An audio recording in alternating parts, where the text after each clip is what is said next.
புதுச்சேரி பாஜக மாநில மீனவரணி தலைவராக நியமிக்கப்பட்ட மாரியப்பன் பாஜக மாநில தலைவர் ராமலிங்கம் மற்றும் உள்துறை அமைச்சர் நமச்சிவாயத்திடம் நேரில் சந்தித்து வாழ்த்து பெற்றார். புதுச்சேரி பாஜக மீனவரணி மாநில தலைவராக மாரியப்பன் தேர்ந்தெடுக்கப்பட்டு அறிவிக்கப்பட்டார். இந்நிலையில் மீனவர மாநில அணி தலைவராக தேர்ந்தெடுக்கப்பட்ட மாரியப்பன் கடலூர் சாலையில் உள்ள சிந்தனை சிற்பி சிங்காரவேலர் சிலைக்கு மாலை அணிவித்துவிட்டு 100க்கும் மேற்பட்ட பாஜக மீனவரணி மற்றும் மாநில தொகுதி நிர்வாகிகளுடன் பாஜக தலைமை அலுவலகத்திற்கு ஊர்வலமாக வந்தார்.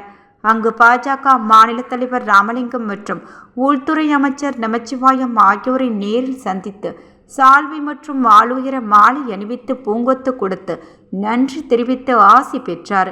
தொடர்ந்து மீனவரணி புதிய தலைவராக தேர்ந்தெடுக்கப்பட்ட மாரியப்பனுக்கு பாஜக மாநில தலைவர் ராமலிங்கம் நியமன ஆணையினை வழங்கி வாழ்த்து தெரிவித்தார்.